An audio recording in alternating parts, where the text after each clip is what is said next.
د حضور پاک زمانه ده او یو صحابي دی حضرت معاذ اسلامی رضی الله تعالی عنہ راغی رسول الله مبارک له جمعات دیتا توبه وای مونږ ته ګوره زمونږ توبو ته ګوره توبه توبه توبه چې خلک وینو خلینه توبه وي خدای توبه وي خدای توبه اسې د خلکو دپاره توبه توبه کو دړنه والله که توبه دی وایسته د ګناه نه فاساد ته خدای معاف کوي راغی رسول الله مبارک جمعات کې ناست دی راغی پیغمبر علیه السلام ته کېناست د الله رسوله ما یو خطرناکه ګناه کړی دی په ما د خدای حد قایم کړه رسول الله مبارک او سوی زنا مې کړی دی الفاظ یې ووایي حضور پاک ته مخ بل طرف ته واړو دی راغی هلته کېناست ځکه څلورو مجلسونو کې به څلور ځله اقرار کوي بیا رسول الله مبارک ورته وایي غږ نه کوي بل طرف ته مخ واړو مطلب یې دا و چې دا سړی ځي بس توبه وباسه الله دې معاف کوي که بیا وایي د الله رسوله ما زنا کړې ده په ما د خدای حد قایم کا بیا ته حضور پاک مخ واړو هلته راغی بیا دې بل طرف ته مخ واړو دی خوا بیا راغی سړی نه ځي بیا ورته رسول الله مبارک څه وایي چې تا به زنا نه کړې هسې به دې ټونګې مونګې والې لاس به دې وروړې ښکل کړې به دې وي او دې ته هم خلک زنا وایي ځکه د زنا اسباب دي وی نه د الله رسوله ما همغه عمل کړی دی کوم عمل چې انسان د خپل حلال بیبي سره کوي حق عمل مې کړی دی او په ما د خدای حد قایم حضور پاک صحابه ته وی دی بوځې څلور ځلې په ځان اقرار وکړه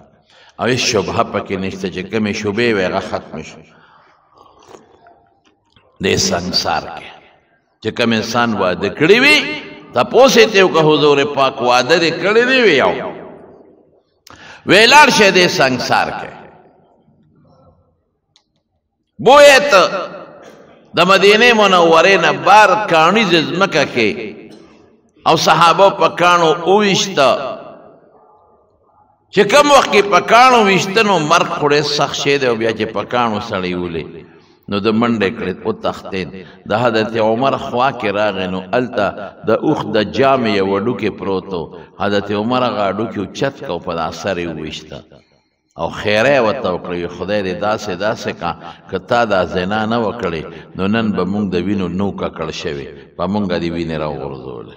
مړ شو غریب راغی حضور پاک له صحابه چې رالل رسول الله مبارک ته الوی وی د الله رسول سړی رجم کو تر هغې پورې چې بس ساتې ووته سنګسار کوم انسان چې واده کړي که ښځی او که سړی وي او زنا وکړي دقه یې سزا ده زنا خو ډېر خطرناک جرم دی د چا لور خور سره ته به د ملي کې دا خو دې تباه که غرق دی که ټول قوم دی ولا رسوا که خلک بیا ورته پیغور کوي ستا لور زناکاره ستا لور ډمه ده چې بچي ته پیدا شي دا هغه ښځه که وادم شي نو خلک ورته پیغورونه کوي په کنځلو خلک مړې کوي نو لا پاتې لا زنا خو ډېره لویه خبره حضور پاک ته یو صحابي وی صاحب منډه یې کړې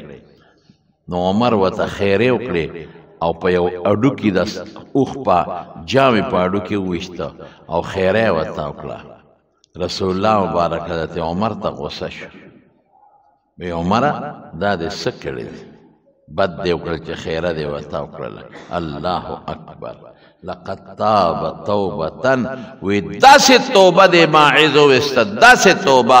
یو روایت کې اهل مدینه راځي بل د ګناهګار امت راځي که دا توبه زما د ټول امت په ګناهګارانو تقسیم شي د ټولو توبه به خدای قبوله کړي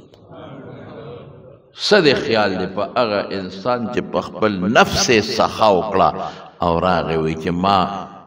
په کاڼو ولی ورته حکم معلومو ما سنګسار کې خو چې زما الله زما نه خوشحاله شي